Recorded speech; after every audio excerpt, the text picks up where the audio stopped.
Block 1. The espresso machine hissed angrily behind me as I balanced 4 plates along my forearm, a skill perfected over 3 years at Bella Notte. The restaurant hummed with Friday night energy, clinking silverware, animated conversations in English punctuated by Italian expressions from our regulars, and the rich aroma of garlic and basil that perpetually clung to my uniform no matter how many times I washed it. Table 7's still waiting on their appetizers, Sophia. Marco, the head chef, barked through the service window. I nodded, swallowing my retort. At 26, with a master's degree in linguistics gathering dust while I served overpriced pasta to Boston's elite, I'd learned when to pick my battles. Tonight wasn't the night. Not after being on my feet for 10 hours straight. Not with rent due in 3 days. And certainly not with the persistent headache blooming behind my left temple. "I've got hands full, Marco. I'll be right there," I managed, forcing a smile that didn't reach my eyes. The weight of exhaustion dragged at my shoulders as I delivered the 4 plates to a boisterous table of businessmen who barely acknowledged my existence. That's when the front door opened, and the entire atmosphere of Bella Notte shifted. I felt it before I saw it, a sudden drop in volume, conversations faltering mid-sentence, the strange electric sensation of collective held breath. Even Marco went silent in the kitchen. My gaze drifted toward the entrance, where Giuseppe, our normally unflappable maitre d', was practically bowing, his usual confidence evaporated. 3 men entered. No, 1 man entered, flanked by 2 others who surveyed the restaurant with calculating precision. The man in the center wore a charcoal suit that probably cost more than my annual salary, perfectly tailored to broad shoulders. His dark hair was impeccably styled, with just enough silver at the temples to suggest experience rather than age, but it was his eyes that caught me. Obsidian dark, taking in everything while revealing nothing. I knew who he was, even before Giuseppe escorted him to our finest table in the private alcove. Everyone in Boston's North End knew Vittorio Moretti. Officially, he owned a shipping company and several high-end businesses downtown. Unofficially, he controlled everything that moved through the port, legal or otherwise. His family had roots in Sicily going back generations, with branches that extended into every corner of the city. I didn't realize I was staring until one of his guards, because that's what they were, not friends, not associates, locked eyes with me. I quickly dropped my gaze, turning back to my tables with my heart inexplicably racing. "Sophia," Giuseppe hissed, appearing at my elbow. "Mr. Moretti's table is yours tonight." The blood drained from my face. "What?" "No, give it to Anthony. He handles all the VIPs. Anthony called in sick, and Mr. Moretti specifically requested a server who wouldn't hover." Giuseppe's expression told me this wasn't negotiable. Just be professional, be quick, and for God's sake, don't make him wait. I nodded mutely, smoothing my black apron with trembling hands before gathering my courage and approaching the alcove. The 2 guards sat with their backs to the wall, facing the restaurant, while Moretti occupied the seat that commanded a view of both the entrance and the entire dining room, strategic, calculating. "Good evening, gentlemen. Welcome to Bella Notte. May I start you with something from the bar?" I was proud that my voice remained steady, even as I felt Moretti's gaze assessing me. "The 82 Brunello," he said, without looking at the wine list. His voice was unexpectedly soft, with a cadence that suggested Italian was his first language despite the perfect English. "And water, no ice." I nodded, writing nothing down. "I'll have that right out, sir." As I turned to leave, I heard him murmur something in Sicilian to his companions, a dialect I recognized instantly from my research. My grandmother had been Sicilian, and though she died when I was young, she'd sparked my fascination with the language. My thesis had focused on endangered Italian dialects, with particular emphasis on Sicilian and its variations across different regions. What froze me mid-step wasn't just that he was speaking Sicilian, but what he was saying. "Beda piccirida, ma pari persa come una pupa. Troppo delicata pistumunu." Beautiful little one, but she looks lost like a doll, too delicate for this world. The words weren't meant for me to understand. They were spoken with the confidence of someone who knew they were speaking in code. His guards chuckled, one of them adding, Forsi può essere utile. Sapi ubbidire senza domani. Maybe she could be useful. Knows how to obey without questions. Something hot and defiant flared in my chest, overriding my fear and better judgment. I turned back slowly, meeting Moretti's eyes directly for the first time. Lu rispetto si guadagna, non si pretendi, I replied softly in perfect Sicilian. Respect is earned, not demanded. The silence that followed was absolute. The guard who had spoken reached inside his jacket, but Moretti held up one finger, just one, and the man froze. Moretti's expression didn't change, but something shifted in his eyes as he studied me with new intensity. "And where does a waitress in Boston learn to speak Sicilian?" he asked, switching to English. His tone was conversational, but the undercurrent of danger was unmistakable. I should have apologized. Should have pretended it was just a phrase I'd picked up. Should have done anything except what I did next. "My grandmother was from Palermo," I said, matching his calm tone while my heart thundered against my ribs. "I studied linguistics at Boston University, specialized in endangered Italian dialects." A flicker of something, surprise perhaps, crossed his face before it settled back into its impassive mask. "Interesting. A scholar serving pasta." "The economy isn't kind to academics," I replied, then added, "The Brunello will pair beautifully with our ossobuco tonight." He didn't respond immediately, just continued to watch me with that unsettling intensity. Finally, he nodded once. "Bring the wine. And tell me your name." "Sophia. Sophia Russo." "Russo," he repeated, as if testing the sound of it. "We'll see if your palate matches your linguistic skills, Sophia Russo." I escaped to the wine cellar, my hands shaking so badly I nearly dropped the expensive bottle. What had I done? Correcting a man like Moretti, challenging him in front of his men, was more than stupid. It was potentially fatal. Giuseppe found me there, pressing my forehead against the cool stone wall. "What happened?" he demanded.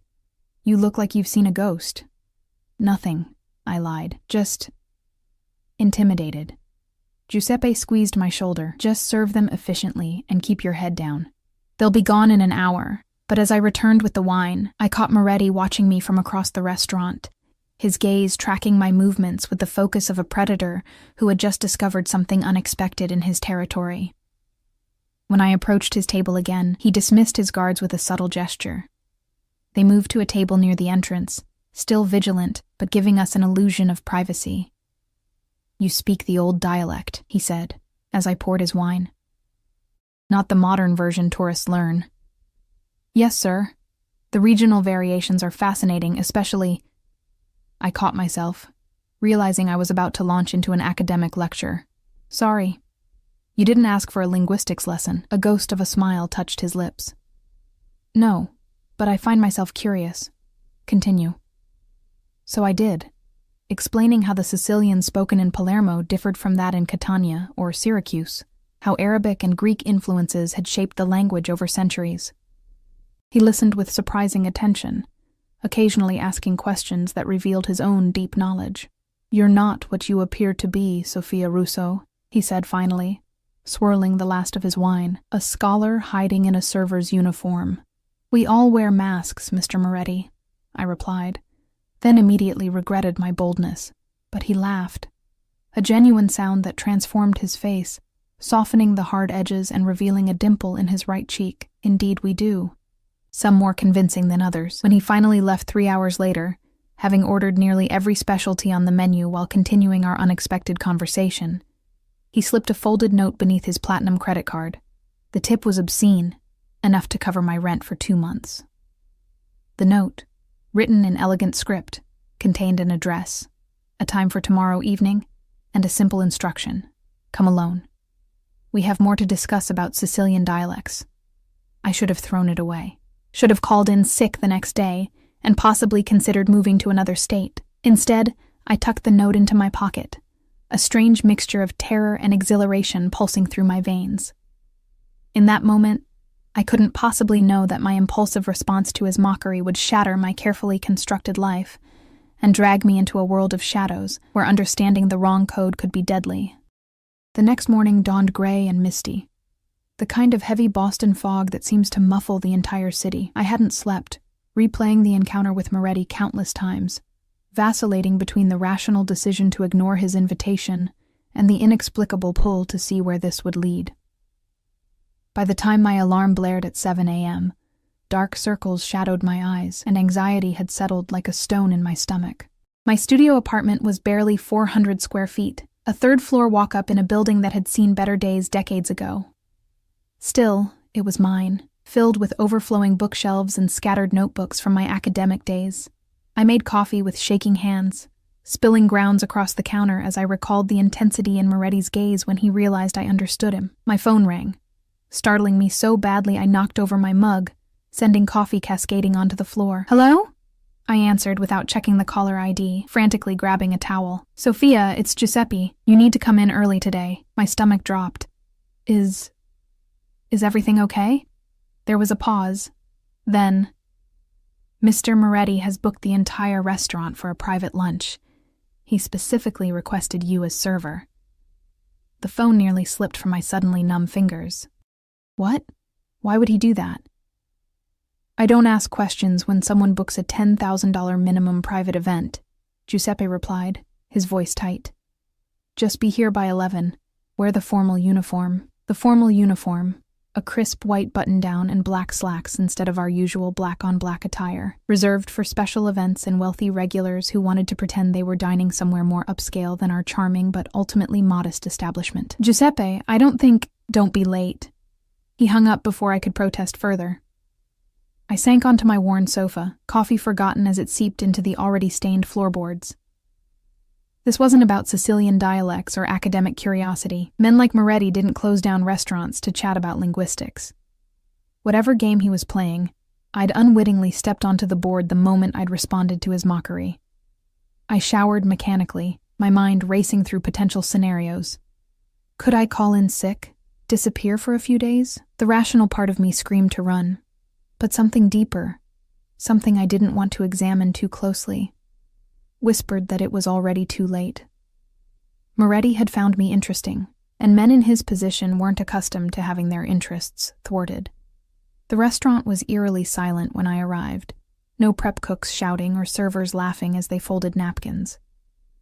Just Giuseppe standing stiffly by the host stand, his usually warm face drawn with tension. "They've been here for an hour," he murmured, nodding toward the kitchen. His people checked everything. The bathrooms, the wine cellar, even the damn air vents. Like they're expecting an assassination attempt in my restaurant. He straightened my collar with trembling hands. "Whatever he wants from you, Sophia, just be careful. These people, they don't—" He trailed off, unable to articulate the danger we both understood implicitly. I nodded, smoothing my damp palms against my slacks. "I'll be professional." "Good girl. He's at table 9. Table 9, the most private spot in the restaurant, nestled in an alcove with a clear view of both exits. I took a deep breath and walked across the empty dining room, my footsteps echoing on the hardwood floor. Moretti sat alone, a stack of folders beside him, reading glasses perched low on his nose as he reviewed some document. He wore a navy suit today, more casual than yesterday, but no less expensive. A single bodyguard stood by the kitchen door, another by the entrance, giving the illusion of privacy while ensuring complete surveillance. He looked up as I approached, removing his glasses with deliberate slowness. "Sophia Russo. Punctual. I appreciate that in an employee." "I'm not your employee, Mr. Moretti," I said before I could stop myself. A smile ghosted across his face. "Not yet," he replied, gesturing to the chair across from him.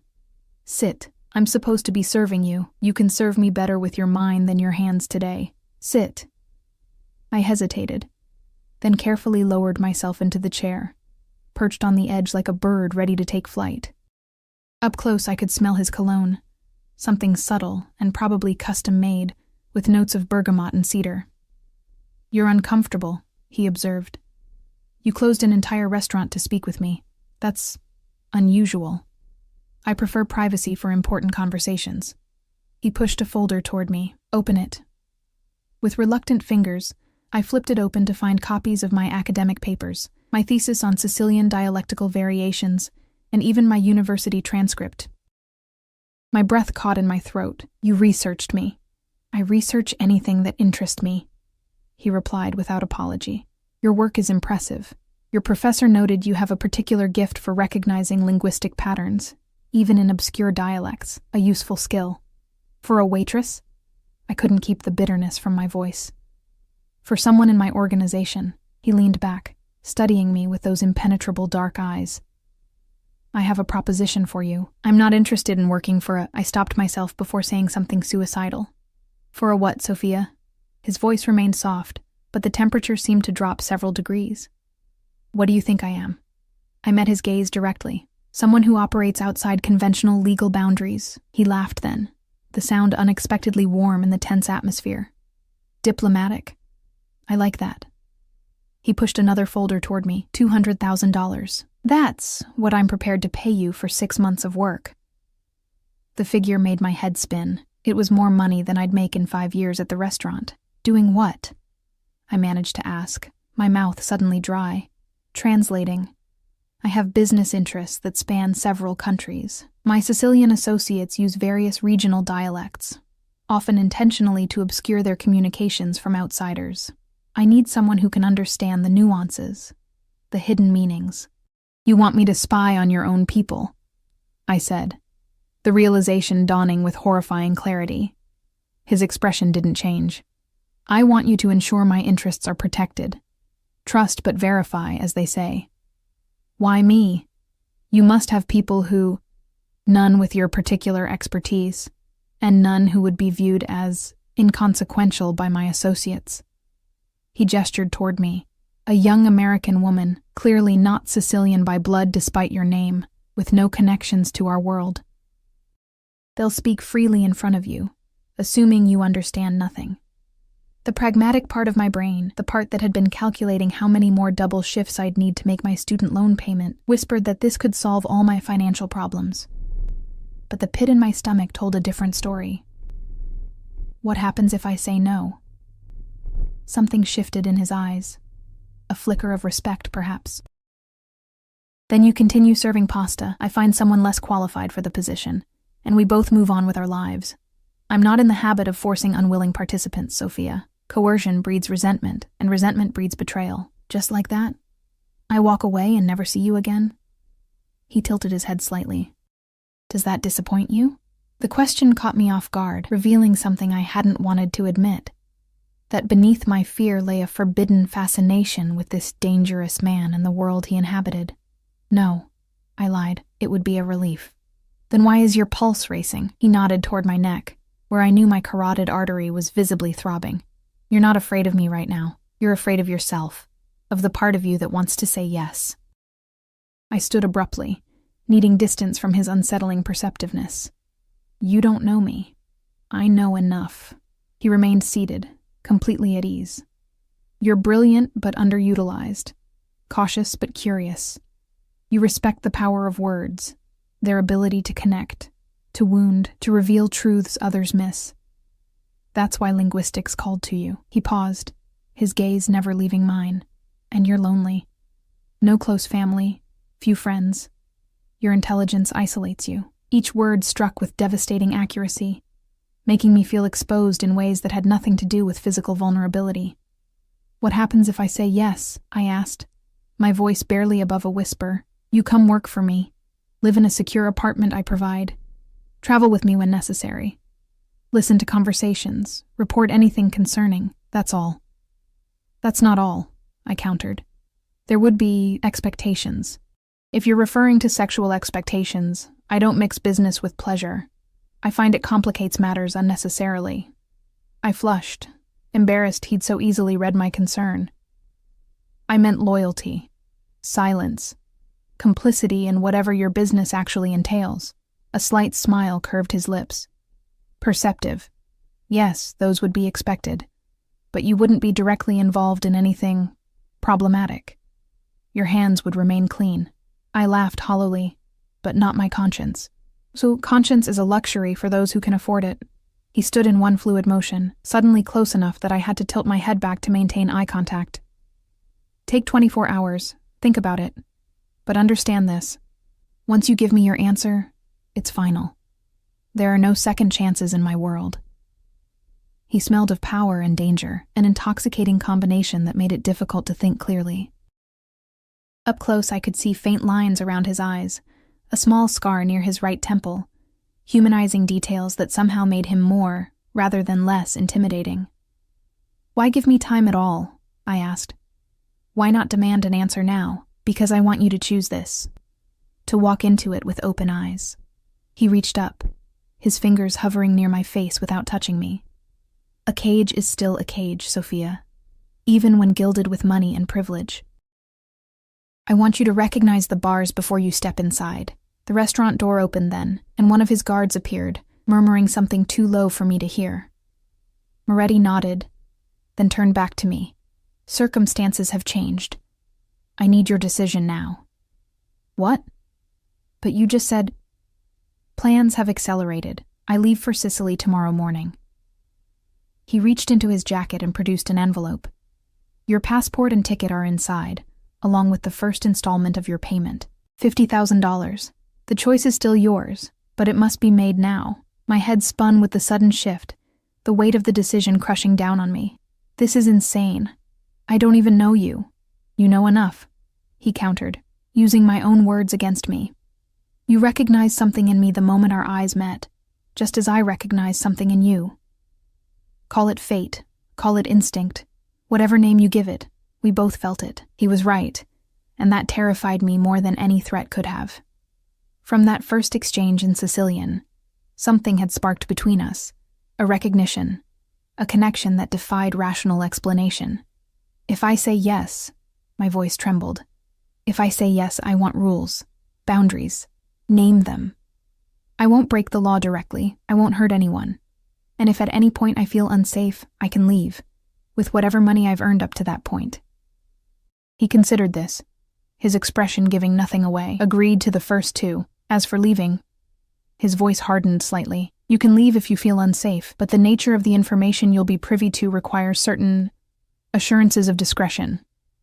In other words, I could leave, but I'd better keep my mouth shut about anything I learned." The unspoken threat hung in the air between us. "One more condition," I said, surprised by my own boldness. "I want the truth. Not all at once, maybe, but eventually. I want to know exactly what I'm involved in, who you really are." Something flashed in his eyes, surprise, respect, or perhaps amusement at my audacity. "Truth is subjective, Sophia, but I won't lie to you directly. That's the best I can offer." It wasn't enough. It wasn't safe. Every instinct for self-preservation screamed at me to walk away. But as I stood there, caught in his gaze, I realized I'd made my decision the moment I'd responded to his Sicilian taunt the night before. "When do we leave?" I asked, taking the envelope with fingers that had finally stopped trembling. His smile was barely perceptible, but it transformed his face, revealing a glimpse of the man beneath the carefully controlled exterior. "Be ready at 5 a.m. A car will pick you up." He handed me a card with an address. "Pack lightly. Anything else you need will be provided." I nodded, feeling strangely calm now that the decision had been made. The anxiety that had churned in my stomach all morning settled into a steady, low-grade hum of anticipation. "May I go now?" I asked, needing space to process what I'd just agreed to. "One moment." He reached into another folder, extracting a photograph. "Do you recognize this man?" I studied the image of a middle-aged man with salt and pepper hair and a distinguished profile. "No." "Should I?" "His name is Antonio Ferrara. He'll be at our meeting in Sicily." Moretti's eyes remained fixed on my face, watching for any reaction. "He speaks a particularly obscure variation of the Catanian dialect, deliberately archaic. Few outside his immediate circle can follow it." "And you think I can?" "I know you can. Your thesis specifically analyzed that variant." He tapped the photograph. "Ferrara believes his dialect gives him an advantage in negotiations. I want you to remove that advantage." I nodded slowly, understanding my role more clearly now. "You want him off balance." "Precisely." He seemed pleased by my quick grasp of the situation. "You'll attend as my cultural attaché. My interest in preserving Sicilian heritage provides the perfect cover for your presence. The plan was elegant in its simplicity. I would be hidden in plain sight, my true purpose masked by a plausible explanation that would appeal to the vanity of men like Ferrara. It was manipulative, calculating, and undeniably clever. What exactly are these negotiations about? I ventured. Moretti's expression cooled slightly. Shipping routes, import fees. Nothing that need concern you at this stage. Shipping routes. Right. A convenient euphemism for whatever illicit goods were actually being transported. I swallowed hard, reality crashing back as I remembered exactly what kind of man I was agreeing to work for. "You're having second thoughts," he observed. "That's wise, but unnecessary." He closed the distance between us again, his voice dropping to a near whisper. "You'll be under my protection, Sophia. In my world, that means something." The implication was clear. His protection was both a shield and a cage. No one would harm me because I belonged to him now. The thought should have terrified me, but instead it sent an unexpected shiver down my spine. "I'll see you tomorrow," I said, needing to escape the intensity of his presence. He nodded, dismissing me with a slight gesture. As I turned to leave, he called after me, "Sophia." I paused without turning around. "Leave your resignation with Giuseppe. You won't be returning to Bella Notte." My apartment felt smaller than usual that night as I packed my meager belongings into a single suitcase. What does one bring when running away with a mafia boss? I settled on practical clothes, my most important research materials, and the small silver locket containing the only photo I had of my grandmother, the woman whose Sicilian heritage had set me on this dangerous path. Sleep eluded me entirely. I spent the hours alternating between panic and a strange, fatalistic calm. By the time the sleek black Escalade pulled up outside my building at precisely 5 a.m., I had moved beyond fear into a state of numb acceptance. The driver was one of the men from the restaurant, his face impassive as he took my suitcase and opened the rear door. I expected to find Moretti inside, but the back seat was empty. "Where's Mr. Moretti?" I asked, sliding onto the cool leather seat. "Meeting you at the airfield," the driver replied, his first and only words of the journey. We drove through Boston's empty pre-dawn streets, eventually turning onto a private road that led to a small airstrip, where a sleek private jet waited, its engines already humming. The sight of it made my new reality crash over me. This was actually happening. I was leaving everything behind to work for a man I barely knew, a man who operated in shadows and spoke in codes. Moretti stood at the bottom of the jet stairs, speaking with the pilot. He wore a casual ensemble that probably cost more than my entire wardrobe. Dark jeans, a light sweater, and a leather jacket that looked butter soft. The casual attire did nothing to diminish his aura of authority. He turned as our car approached, watching as I emerged on unsteady legs. "You came," he said, something like approval warming his tone. "Did you doubt I would? I never take loyalty for granted." He gestured toward the plane. "We should board. There's coffee inside." The jet's interior was a testament to luxury I'd only seen in magazines. Cream leather seats, polished wood surfaces, and crystal glassware secured in illuminated cabinets. A steward took my bag and offered a selection of breakfast pastries that I declined, my stomach too knotted to contemplate food. Moretti settled into a seat across from me as the engines intensified. Two of his guards sat at the rear of the cabin, far enough away to give us privacy while remaining within protective range. "First time on a private jet?" he asked, as I white-knuckled the armrest during takeoff. I nodded stiffly, releasing my breath only when we leveled off at cruising altitude. "The benefits of my world," he said, gesturing around the luxurious cabin. "There are many, as you'll discover." "And the costs?" I countered. Something like respect flickered in his eyes. "Equally significant, but that's a conversation for another time." He reached for a leather portfolio beside him. "For now, we should prepare you for Sicily. Antonio Ferrara isn't the only player you'll need to recognize." For the next several hours, he briefed me on the key figures in the Sicilian network, their backgrounds, relationships, rivalries, and linguistic peculiarities. I absorbed it all with the academic focus that had served me well in university, asking clarifying questions and making connections between various players. You have a good mind for this, Moretti observed, as I correctly identified the familial relationships in a particularly complex network. Most people get lost in the tangled loyalties. Linguistic mapping and relationship mapping use similar cognitive processes, I replied, the academic in me emerging despite my nerves. It's about pattern recognition. He smiled, that same transformative expression that revealed glimpses of the man beneath the Mafia boss exterior. Your professor was right about your abilities. The casual reference to my academic life, a life I'd left behind mere hours ago, hit me with unexpected force. You really did your research on me. I leave nothing to chance, especially with people close to me. The phrase people close to me hung in the air between us, loaded with implications I wasn't ready to examine. Why did you mock me? I asked suddenly. That first night at the restaurant, you called me a delicate doll in Sicilian. Why? He didn't seem surprised by the abrupt change in subject. I was testing a theory. What theory? That you were more than you appeared to be. He leaned forward slightly, his dark eyes intent on mine.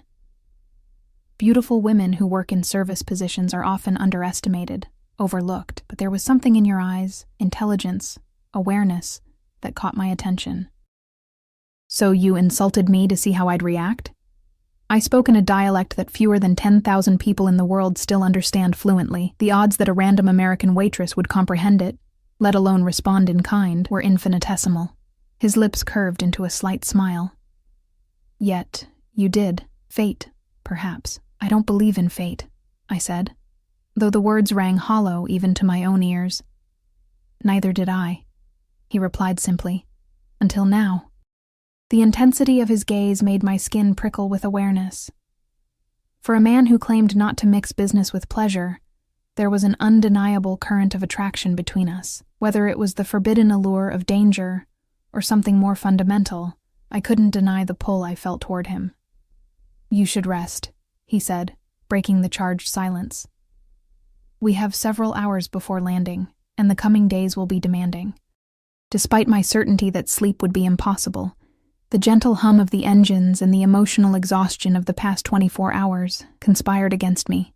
I drifted off with Moretti's dossiers still spread across my lap, waking only when his hand gently touched my shoulder. We're beginning our descent, he said, his voice low near my ear. Welcome to Sicily, Sophia. I blinked away the fog of sleep, disoriented for a moment before the reality of my situation came rushing back. Through the window, I could see the crystalline blue of the Mediterranean giving way to the rugged Sicilian coastline, the landscape a patchwork of vineyards, olive groves, and ancient settlements. We landed at a small private airstrip rather than the commercial airport, where another black SUV waited on the tarmac. The air that greeted us as we descended the plane's stairs was warm and fragrant, carrying scents of cypress, sea salt, and sun-baked earth. Beautiful, isn't it? Moretti asked, watching me take in the landscape. My ancestral home. How long has it been since you were last here? 3 years, he replied, something unreadable crossing his face. Sicily demands respect. I don't return unless necessary. The drive from the airstrip to our destination took us through winding coastal roads and small villages where time seemed to have slowed centuries ago. Weathered men played cards in shaded piazzas, women hung laundry from balconies, and children kicked soccer balls in dusty streets. It could have been a postcard scene, picturesque and timeless, if not for the way conversation stopped and eyes followed our vehicle, a silent acknowledgement of Moretti's presence and power. We eventually turned onto a private drive that climbed into the hills, ending at a stunning villa perched on a cliff overlooking the sea. The massive iron gates opened without our driver needing to announce our arrival, suggesting our approach had been monitored from a distance. Is this your home? I asked, taking in the sprawling Mediterranean structure with its terracotta roof and ancient stone walls. One of them, he replied. It belonged to my grandfather. I keep it for special purposes. The ominous phrasing sent a chill through me despite the warm Sicilian sun. What special purposes did a man like Moretti have for an isolated cliffside villa? As if reading my thoughts, he added, negotiations, family gatherings, occasions requiring privacy and security. His hand came to rest briefly on my lower back as we exited the vehicle. Not what you were imagining, I'm sure. I flushed, embarrassed by how easily he read my dark thoughts. I don't know what to imagine anymore. That's wise. Assumptions are dangerous in my world. He guided me through massive wooden doors into a soaring entryway with marble floors and a sweeping staircase. Your room is upstairs, third door on the right. Mine is at the end of the hall. There are clothes in the wardrobe that should fit you. We have dinner in 2 hours with an associate of mine. A preliminary meeting before tomorrow's negotiations. I raised an eyebrow. You already had clothes prepared for me? What if I'd said no? The ghost of a smile touched his lips. I told you, Sophia. I don't leave things to chance. A chill ran through me at the implication. Had my choice been an illusion all along? Had he somehow known what I would decide before I did? Get settled, he continued, seemingly oblivious to my unease. Isabella will help you prepare for dinner. He nodded toward a stern-faced older woman who had materialized silently at his side. She doesn't speak English, but her Sicilian is impeccable. Consider it your first test. With that, he turned and walked away, leaving me in the care of the impassive housekeeper.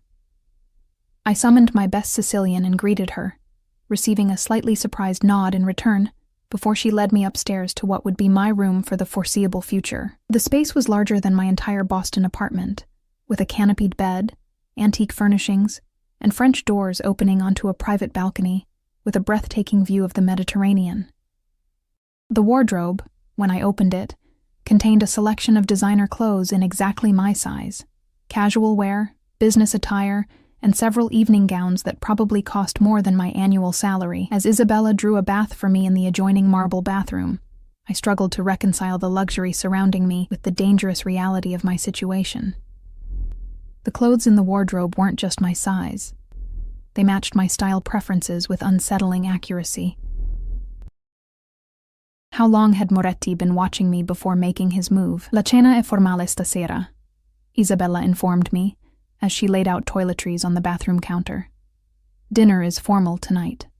Ci sarà presente? I asked, wondering who would be attending.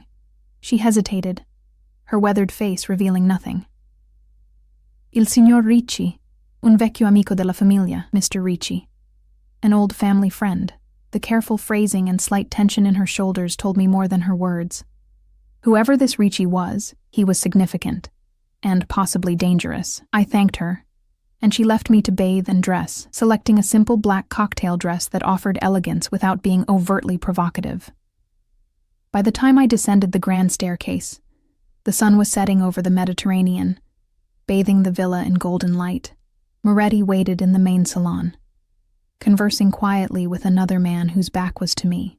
Both turned as I entered, and I got my first look at Emilio Ricci, a man who appeared to be in his 60s, with silver hair, a deeply lined face, and eyes that assessed me with clinical detachment.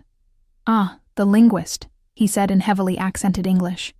Vittorio tells me you have quite the talent for our native tongue.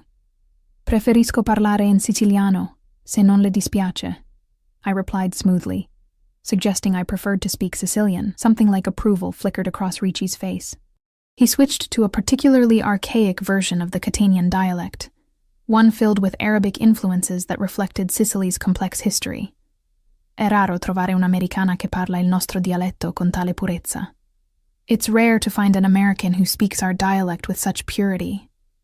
As we moved to the dining room, a magnificent space with panoramic views of the coastline, I felt Moretti watching me carefully, gauging my performance. The conversation flowed around regional differences, historical influences on the language, and the efforts to preserve dying dialects, innocent topics on the surface, but laden with subtle tests of my knowledge and authenticity. You studied under Professor Martelli at Boston University, yes? Ricci asked, switching back to English as servers presented the first course. He is well respected, even in our circles. The casual reference sent a chill through me. You know, Professor Martelli, we have mutual interests in linguistic preservation, Ricci replied vaguely. He has consulted on several heritage projects in Sicily. I filed this information away, wondering if my mentor had knowingly collaborated with the Sicilian Mafia or if he'd been an unwitting resource. Either possibility was disturbing. Throughout dinner, I noticed Ricci would occasionally slip coded phrases into the conversation, references to shipments, family matters, and respect issues that carried weighted meanings. Each time, I pretended not to catch the subtext, focusing instead on the literal translation while carefully noting the hidden messages for Moretti. By the time dessert was served, a traditional cassata Siciliana that reminded me painfully of my grandmother, I had confirmed my initial assessment. Ricci was testing me, evaluating whether I was truly what Moretti claimed or something more dangerous. "Your student has impressive skills," Ricci said to Moretti as coffee was poured. Perhaps too impressive. The temperature in the room seemed to drop several degrees. Moretti's expression remained neutral, but I sensed a new tension in his posture. "Meaning?" Ricci shrugged elegantly, only that such perception in an outsider might be concerning to some of our more traditional associates. "Sophia works for me," Moretti replied, his soft tone belying the steel underneath. "Her loyalty isn't in question." "Of course." Ricci's smile didn't reach his eyes as he turned to me. "And what inspired such devotion to our little island's dying language, signorina?" "My grandmother," I answered truthfully. "She was from Palermo. She died when I was young, but she left me her stories, her expressions. Studying the language was a way to keep her close." "Sentimental," Ricci observed, though something in his gaze softened slightly. "Family is everything, after all." "Wouldn't you agree, Vittorio?" "Everything," Moretti confirmed, his eyes never leaving my face. After Ricci departed, Moretti led me out onto the terrace overlooking the darkened sea. The night air was heavy with jasmine and salt, the sound of waves crashing against the cliffs below, creating a rhythmic backdrop to the chirping cicadas. "You did well," he said, handing me a glass of amber liquid that burned pleasantly down my throat. Ricci was impressed, though he'd never admit it directly. He was testing me. "Everyone will test you, Sophia. It's the nature of our world." He leaned against the stone balustrade, studying me in the moonlight. "Trust is earned through trials, not freely given." "And have I earned your trust?" I asked, emboldened by the success of the evening and the warmth of the liquor in my veins. His lips curved slightly. "You're beginning to. Tell me what you observed tonight." I recounted the coded phrases I'd detected, the subtle shifts in Ricci's demeanor, the hidden questions beneath his seemingly innocent queries. Moretti listened with intense focus, occasionally nodding. "Your assessment matches mine," he said when I finished. "Ricci is concerned about tomorrow's meeting. He believes Ferrara may be working with the Calabrians. Is that significant? Potentially devastating." For the first time, I saw genuine concern in his expression. The balance of power in Sicily is delicate. If Ferrara has aligned with the 'Ndrangheta, the resulting conflict could be messy. The casual way he referenced what would likely be a bloody gang war sent a shiver through me, a stark reminder of exactly what kind of world I'd entered. "Tomorrow will be critical," he continued. "Ferrara must believe you are exactly what I claim, a cultural consultant with an academic interest in Sicilian dialects. Nothing more. And if he discovers otherwise?" Moretti's gaze was steady. "Let's ensure he doesn't." That night, sleep eluded me despite the luxurious bed. I lay awake replaying the evening's events, analyzing each interaction for hidden meanings. The magnitude of what I'd undertaken was finally sinking in. I wasn't just translating dialects. I was potentially influencing the balance of power in one of the world's most dangerous criminal organizations. Morning came too quickly, sunlight streaming through windows I'd forgotten to close. As I dressed in a conservative navy suit I found in the wardrobe, I steeled myself for the day ahead.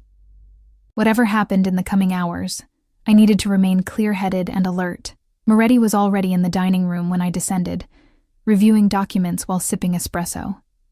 He looked up as I entered, his eyes sweeping over me with approval.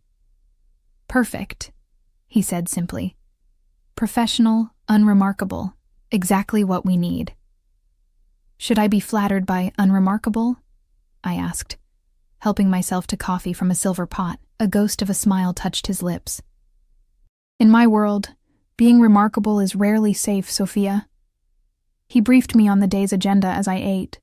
Ferrara would arrive at 11, accompanied by his advisors. The official purpose of the meeting was to discuss shipping partnerships, import duties, and distribution rights. The unofficial purpose, I gathered, was to determine whether Ferrara had betrayed the Sicilian networks by allying with their Calabrian rivals. Your role is simple, Moretti explained. Observe, translate when asked, and note any discrepancies between what Ferrara says in Italian versus what he says in dialect to his people. Nothing more. And if I detect something significant? There's a phrase you will use if you need to alert me. He slid a piece of paper across the table. Mi ricorda un passaggio del professor Martelli. It reminds me of a passage from Professor Martelli. If you say this, I'll find a way to speak with you privately. I nodded, committing the phrase to memory before Moretti destroyed the paper. Stay close to me, he added, his tone softening slightly. Whatever happens today, remember you're under my protection. The words were both reassuring and unsettling, a reminder that I needed protection at all. Ferrara arrived with the precision of a military operation. 3 black Mercedes, appearing at exactly 11, disgorging the man himself along with 6 associates who moved with the practiced vigilance of seasoned bodyguards. From my position slightly behind Moretti as he greeted them in the grand entrance hall, I observed Antonio Ferrara with academic detachment. He was shorter than I expected, compact and wiry rather than imposingly built. Silver hair was slicked back from a face that might have been handsome in youth, but had hardened into sharp angles and deep lines. His eyes were his most striking feature, pale blue and coldly intelligent, missing nothing as they swept over our assembled group. Those eyes settled on me with particular interest, narrowing slightly before he turned to Moretti. Chi è la ragazza? Who is the girl? The question came in standard Italian, deliberately accessible. Sofia Russo, my cultural attaché, Moretti replied smoothly, also in Italian. She's assisting with my heritage preservation project. Ferrara's smile didn't reach his eyes. A beautiful assistant for a beautiful project. He extended his hand to me. Antonio Ferrara, I'm always pleased to meet fellow enthusiasts of our cultural treasures. I shook his hand, noting his firm grip and the ostentatious signet ring adorning his pinky finger.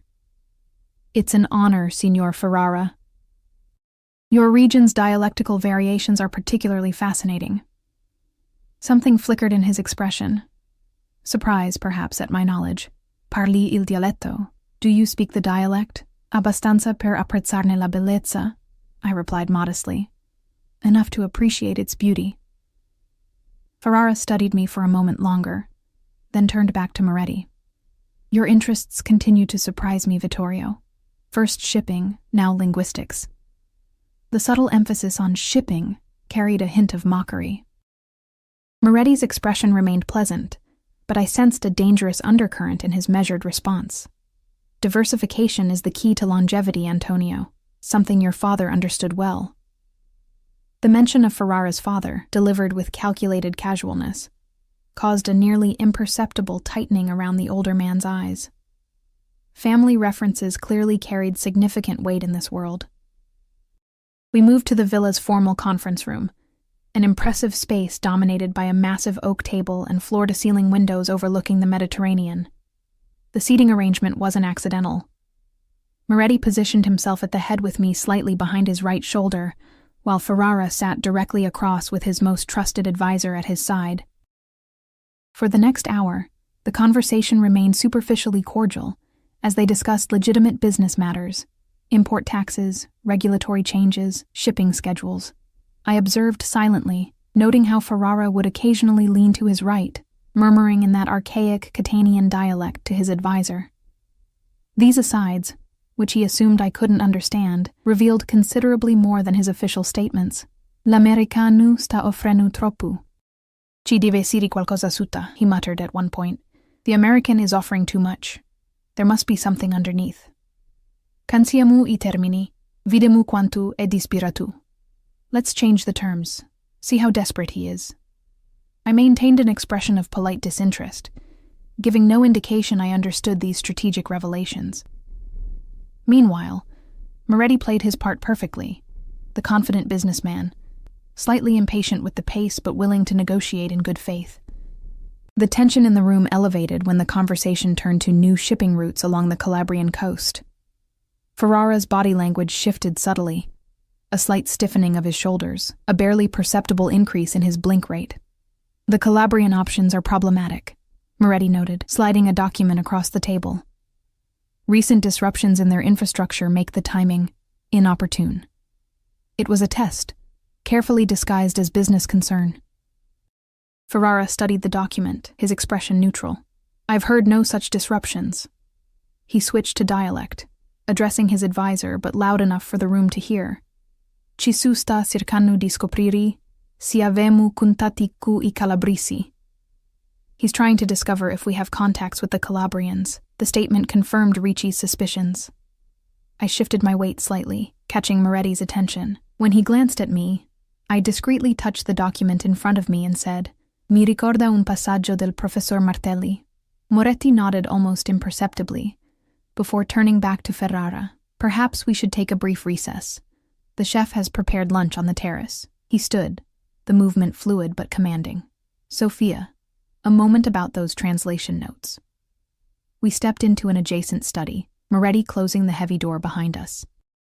Alone, his demeanor changed instantly, the businessman facade falling away to reveal the predator beneath. What did you hear?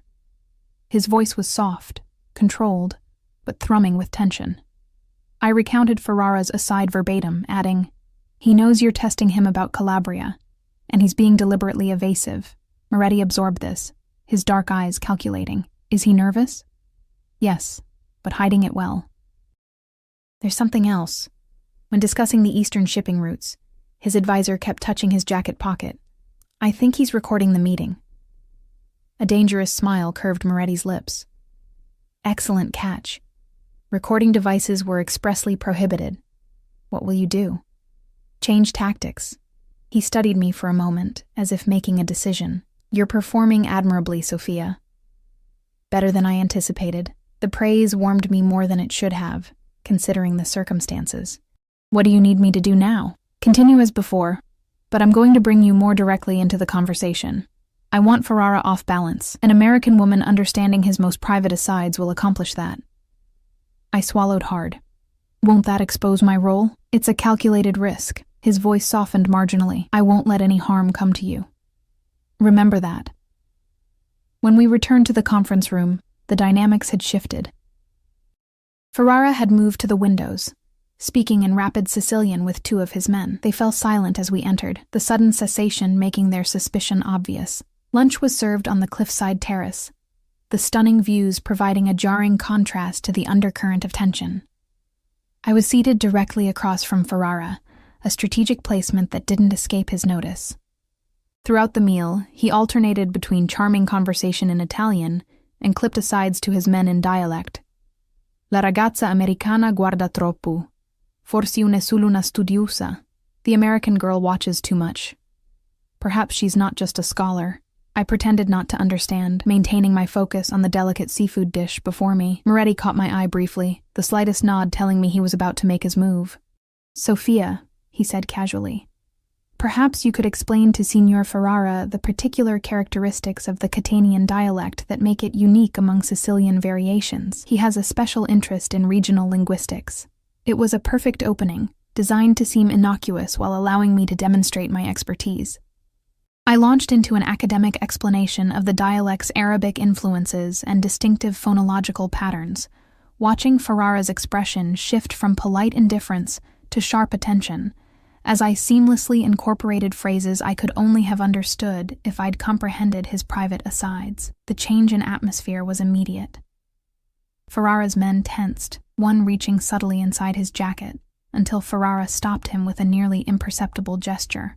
Impressive knowledge for an American, Ferrara said, his tone hardening beneath the veneer of civility. Your professor taught you well. Professor Martelli believes in complete cultural immersion, I replied, maintaining my scholarly persona, including the more colorful expressions that aren't found in textbooks.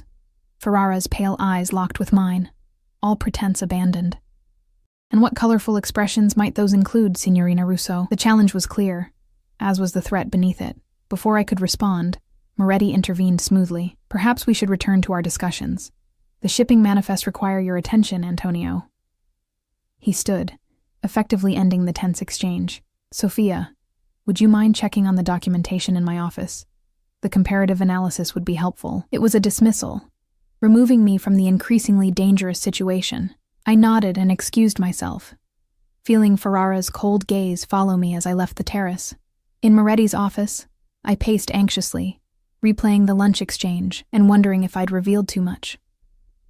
The men's voices occasionally drifted through the open window, measured, controlled, but with an unmistakable edge that hadn't been present earlier. Nearly an hour passed before the door opened. I turned, expecting Moretti, only to find myself face to face with one of Ferrara's guards, a hulking man with dead eyes and a faint scar bisecting his left eyebrow. "Signor Ferrara wishes to speak with you," he said in heavily accented English. Alone, my heart rate accelerated, but I maintained my composure. "I'll need to check with Mr. Moretti first." "That won't be necessary." The man stepped forward, closing the door behind him. "My employer has questions about your linguistic abilities."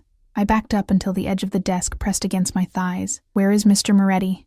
"Still in negotiations." The man's expression revealed nothing as he advanced slowly. "This will only take a moment of your time." Fight or flight instinct surged through me, but I forced myself to think rationally. If Ferrara wanted me harmed, he wouldn't do it here, in Moretti's villa. This was a test, an intimidation tactic designed to see what I'd reveal under pressure. I straightened my spine and switched to the specific Catanian dialect Ferrara had been using. "Dici a lui tuo patroni che parlo solo in presenza di Moretti. Cista è a regola." "Tell your boss I only speak in Moretti's presence. That's the rule." The guard paused, surprise flickering briefly across his stony features before he masked it. "You understand more than you should, American." "I understand exactly what I need to," I countered, finding courage in the academic persona I'd constructed. "And I understand that removing me from this office without Mr. Moretti's knowledge would violate the terms of your meeting here." For a tense moment, I thought he might ignore this logic and force the issue. Then the door opened again, and Moretti stood in the threshold, his expression calm, but his eyes blazing with controlled fury. "Is there a problem?" he asked, his soft voice somehow more menacing than a shout. The guard stepped back. "No problem." Signor Ferrara was concerned about the young lady's comfort. How thoughtful. Moretti's tone made it clear he believed nothing of the sort. "You can assure Antonio that Ms. Russo is quite comfortable under my protection." The last word carried unmistakable weight. After the guard departed, Moretti closed the door and turned to me. "Are you all right?" I nodded, fighting to keep my hands from trembling. He was trying to intimidate me, see what I'd say if pressured. "And what did you say?" "That I only speak in your presence. That those are the rules." Something like pride flickered across his face. "Perfect." He moved closer, his gaze assessing. "Ferrara recorded our earlier conversations, as you suspected. When confronted, he became difficult." The careful phrasing sent a chill through me. "What does that mean?" "It means our business relationship has concluded, and he'll be departing shortly." Moretti's expression gave nothing away. His operation in Catania will be experiencing significant changes in the coming weeks. The clinical way he described what would likely be a violent power struggle was a stark reminder of exactly what kind of man stood before me. Yet even as that realization chilled me, I couldn't deny the inexplicable safety I felt in his presence, a contradiction that disturbed me deeply. "What happens now?" I asked. "Now we return to Boston." He checked his watch. "The jet is being prepared. We leave within the hour." "Just like that? What about the negotiations, the shipping routes?" A ghost of a smile touched his lips. "The negotiations were successful, in that they revealed exactly what I needed to know. The shipping routes are a secondary concern easily addressed through other channels." I absorbed this, understanding that the entire elaborate meeting had been a pretense, a stage constructed solely to test Ferrara's loyalties, and I had been a crucial prop in Moretti's performance. "You used me," I said quietly. "I employed you," he corrected. "Exactly as agreed. And you performed exceptionally." He moved closer, close enough that I could detect the subtle scent of his cologne. "You're valuable, Sophia, more than you realize." The words, delivered in that soft, controlled voice, sent an unwanted shiver of pleasure through me. Despite everything, the danger, the deception, the glimpses of the violence that underpinned his world, I couldn't deny the pull I felt toward him. It was more than Stockholm Syndrome, more than the adrenaline of danger. Something fundamental and inexplicable. We returned to Boston that night, the private jet cutting through darkness as I processed the events of the past few days. Moretti worked quietly across from me, occasionally making calls in Sicilian or reviewing documents. The strange domesticity of the scene, like any business traveler returning from a trip, created a surreal contrast to the reality of what we'd been doing. "You're troubled," he observed as we began our descent into Boston. "Just processing," I replied. "This isn't exactly the career I envisioned when I was studying linguistics. Few of us end up where we expect, Sophia." Something in his tone suggested he spoke from experience. "The question is whether where we land suits us better than where we plan to go." The philosophical turn surprised me. "And does this suit you? The constant vigilance, the threats, the necessary violence?"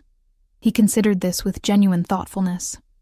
"It suits certain parts of me, the parts shaped by circumstance and heritage." His dark eyes met mine. "The more relevant question is whether it suits you." "I don't know," I answered honestly. "I don't know who I am in this world yet." "You're exactly who you've always been, just in circumstances that reveal different facets of your nature." He leaned forward slightly. "You thrived today. Under pressure, in danger. You were magnificent." The praise warmed me despite my efforts to remain detached. "I was terrified. Yet you functioned through the fear. That's rare, Sophia, and valuable." We landed at the private airstrip outside Boston near midnight, the city lights glittering in the distance. As we descended the stairs to the waiting car, Moretti placed a gentle hand at my lower back, a gesture both possessive and protective. "I've arranged an apartment for you in Beacon Hill," he said as we settled into the back seat. "Secure building, private entrance. Your things have already been moved from your old place." The casual way he'd reorganized my life should have angered me, but I was too exhausted to protest. "And when do you need me again?" "Tomorrow evening. Dinner at my home. 7 o'clock. It wasn't a request. We have matters to discuss regarding your continued role." The car pulled up to an elegant brownstone on a quiet, tree-lined street, worlds away from my cramped walk-up in the student district. The driver handed me a set of keys before returning to the vehicle. "Aren't you coming up?" I asked, surprised that Moretti remained in the car. "Not tonight." Something shifted in his expression, a softening I hadn't seen before. "You need time to process, to decide if this is truly what you want."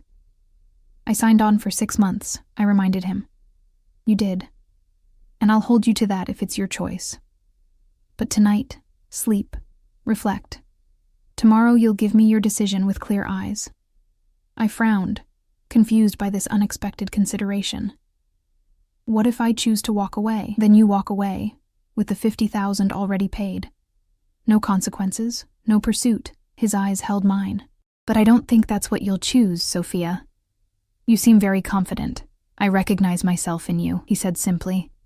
"The parts that crave meaning beyond ordinary existence, the hunger for something more intense, more real than the sanitized world most people inhabit." The assessment was uncomfortably accurate, naming desires I'd barely acknowledged to myself. I'd always felt apart from others, my intelligence and curiosity creating a barrier between me and the conventional paths my peers followed. "Until tomorrow, then," I said, stepping back from the car. "Until tomorrow," he echoed, the soft certainty in his voice following me as I entered my new home.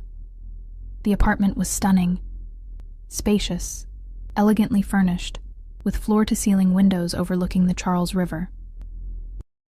My meager possessions had been arranged thoughtfully, my books displayed prominently on built-in shelves, my grandmother's photo placed on the bedside table.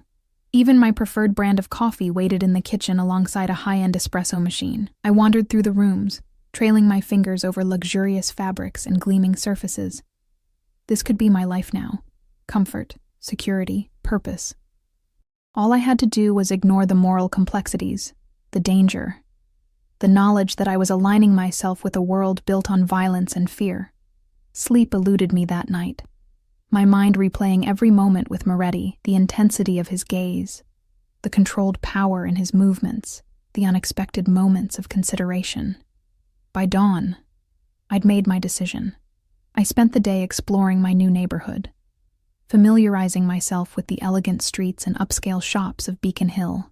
At precisely 6:30, a black car arrived to take me to Moretti's home, a stunning penthouse overlooking the harbor. He opened the door himself, no guards or staff visible. He'd changed from the business attire I'd grown accustomed to, dressed now in dark jeans and a simple black sweater that somehow emphasized rather than diminished his authority. "You came," he said, echoing his words from the airfield days earlier. "Did you doubt I would?" I countered, stepping past him into the minimalist space. "Not for a moment." He led me through to a terrace where dinner had been laid out. Candlelight, fine wine, the glittering backdrop of Boston Harbor. But I respect the importance of choice, of agency, especially for someone in your position. We ate slowly, the conversation flowing easily between linguistics, literature, and philosophy. It was disconcertingly normal, like any dinner between intellectually compatible people, until he finally addressed the elephant in the room. "Your decision?" he asked as we finished dessert. I met his gaze directly. "I'm staying. For the 6 months, as agreed." He nodded, satisfaction evident in his expression. "And after the 6 months?" The question caught me off guard. "That depends on many things. On what I am," he suggested. "On whether you can reconcile yourself to my world." "Yes," I admitted, "and on what I become in that world." He reached across the table, his fingers brushing mine, the first truly intimate contact between us. "What you become is entirely your choice, Sophia. I can offer opportunity, protection, resources. But your evolution is your own." "And if that evolution takes me away from you eventually?" I asked, voicing my deepest uncertainty. Something flickered in his eyes, possessiveness perhaps, or the shadow of potential loss. "Then I will remember that I never cage what I value most." He paused, his fingers still lightly touching mine. "But I think you'll find, as I have, that some chains are chosen freely, that some cages are constructed by our own desires." His words resonated with a truth I was only beginning to understand. That the most profound constraints are often those we place upon ourselves. That freedom sometimes lies in surrendering to the inevitable pull of our own nature. "To new beginnings, then," I said, raising my glass. His eyes never left mine as we sealed our bargain with the gentle clink of crystal. "To chosen paths, Sophia Russo, and wherever they may lead us."